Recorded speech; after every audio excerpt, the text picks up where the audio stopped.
A single dad saved a billionaire girl, then left without a word. The rain came down like the sky itself was angry. Ethan Hale tightened his grip on his daughter's small hand as they crossed the quiet street toward the old, flickering street lamp. His 9-year-old, Lily, clutched a paper bag of leftovers, their dinner for tonight. Life hadn't been easy since his wife passed. He worked 2 jobs, slept 3 hours a night, and still barely made enough to keep a roof over their heads. But every night, he held one truth close. As long as Lily smiled, he still had something worth fighting for.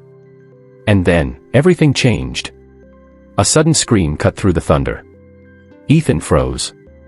The sound wasn't far, maybe just beyond the row of ivy-covered walls belonging to the Azure Crown Estate, a mansion so large it was practically a castle. Everyone in town knew who lived there, billionaire Adrian Cross and his only daughter, Alina.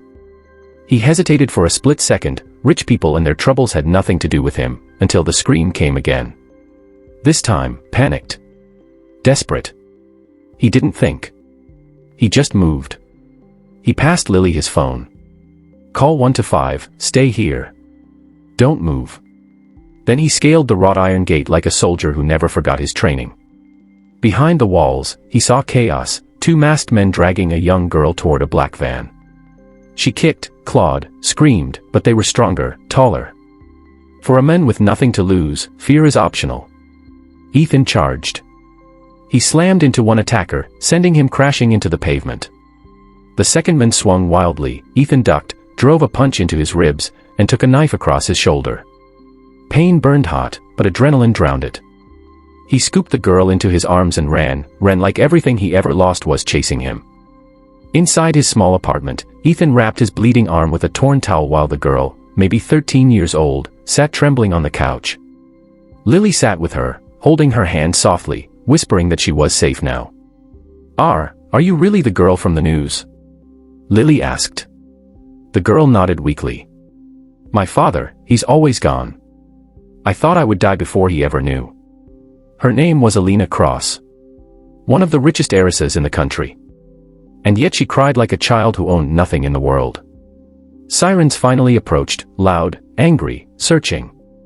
Ethan stood before the door, preparing himself. He wasn't afraid of being arrested. People like him, poor, unknown, often paid the price for things they didn't do.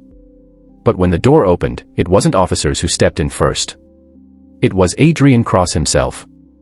He entered with expensive shoes that never touched dirty streets. His coat alone was probably worth more than Ethan's entire life savings. Behind him, security guards towered like mountains. His eyes landed on his daughter. Alina, he whispered, a voice cracking like someone out of practice at saying something soft. She ran to him, but then stopped. She didn't hug him. Instead, she looked back at Ethan. He saved me, she said. Adrian's gaze moved to Ethan, the blood on his arm, the ripped shirt, the worn-out shoes, the exhausted eyes of a man who had known pain far too long. You have my gratitude, Adrian said stiffly. It's more than I can ever repay. Ethan simply nodded. It was the right thing to do. Most people would have stayed for applause, rewards, cameras. But Ethan had lived long enough to know. When you are poor, the more you linger around the rich, the more invisible you become. So while security swarmed in, while paramedics wrapped blankets around Alina, while her father tried to pretend he wasn't shaken, Ethan silently took Lily's hand. And left. Back in their one-bedroom apartment, things returned to routine. Ethan didn't tell co-workers. Didn't brag. Didn't expect a thank you. The world didn't reward men like him. He kissed Lily goodnight, soothed her worries, and whispered his nightly promise. We survive. Tomorrow will be better. But tomorrow wasn't better. It was unbelievable. The next morning, a black limousine rolled into their cracked neighborhood. Neighbors peeked from windows, gossiping and whispering. Ethan opened his door to find Adrian Cross standing there, alone. No guards. No cameras. Just a father, human, humbled. I couldn't sleep, Adrian admitted. Not because of what almost happened to my daughter, but because of what didn't happen after. Ethan frowned. What do you mean? You didn't stay. You didn't ask for anything.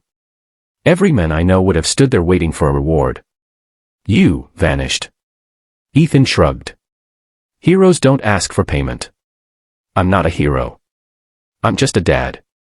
Adrian looked at Lily, her small backpack, taped at the seams. Her school shoes that were one size too small. Her hopeful smile despite everything. Something inside the billionaire cracked. Adrian held out an envelope, heavy, thick, filled with something Ethan didn't want to touch. I'm not offering charity, Adrian said quietly. I'm offering a chance, the one nobody gave me when I was poor.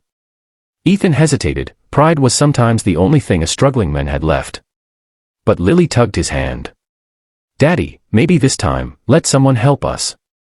He opened the envelope. Inside wasn't money. It was a school admission form, to one of the best academies in the country, fully paid. A future. That was the real reward.